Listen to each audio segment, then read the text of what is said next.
السلام عليكم، نتمنى انكم تكونوا بخير وعلى خير. كيف عودتكم دائما فيما كيكون شي جديد كنخبركم به. اليوم صدرات واحد المذكره، التاريخ كيف كتشوفوه الفوق 2 يناير 2024.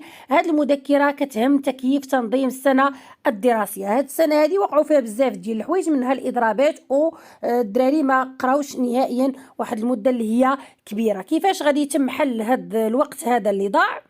غندوز مباشرة للبارتية اللي كتهمكم واللي خاصة بالتدابير الإجرائية من أجل ضمان تنفيذ البرامج الدراسية، يعني باش أنكم تكملوا البروغرام ديالكم بما يمكن المتعلمات والمتعلمين من إنماء الكفايات المستهدفة من كل مادة دراسية. سيتم اعتماد الإجراءات التالية على مستوى الزمن الدراسي بالنسبة للعام. كيفاش غادي يدوز هاد البارتية اللي باقا فيه؟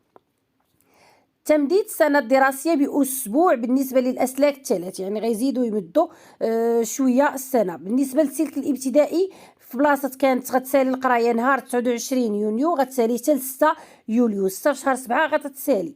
الثانوي الإعدادي غادي تسالي حتى هي 6 في شهر 7. وبالنسبة للثانوي التأهيلي تمديد السنة الدراسية من 29 يونيو إلى غاية 6 يوليو، يعني كلهم تقريبا نفس التاريخ إلا السنة ديال الأولى والثانية باك من 28 ماي ل 4 يونيو.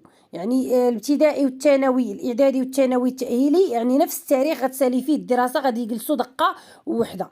وبالنسبة للناس اللي عندهم السيزيام والناس اللي عندهم الباك غيساليو نهار 4 يونيو، على أن يتم توقيع محاضر الخروج يوم 17 يوليو 2024. بالنسبة للأساتذة يعني غيساليو المهمة ديالهم وغيسنيو نهار 17 المحضر ديال الخروج ديالهم. بالنسبه لهذا الشيء هذا اللي باقي، باش بلا ما نبقى نقرا عليكم هاد الهضره كامله، اللي كيهم انهم قالوا غيكون واحد المرونه يعني في الفروض، غيكون واحد المرونه في الدروس، يعني ما غاديش تمتحنوا في شي حاجه ما قريتوهاش، غادي يكون واحد المساعده، يعني الاساتذه ديالكم غادي يعاونوكم، غيكون الدعم باش تحاولوا تستدركوا هذا الزمن هذا اللي داز. غادي تبقاو كتبعوا في المنصه ديال تلميذ تيس كذلك الدروس ديالكم. المهم مازال قالك غادي يلوحوا واحد المذكره واحده اخرى اللي غتهم الطريقه كيفاش غادي يمروا هاد الاسابيع ديال الدعم اللي برمجاتها الوزاره. ونتمنى ان هذا الشيء هذا يكون مزيان، ونتمنى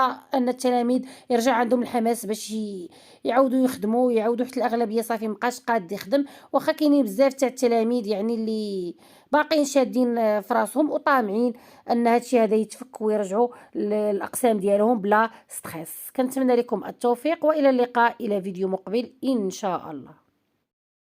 لا تنسوا الاعجاب بالفيديو والاشتراك في القناة.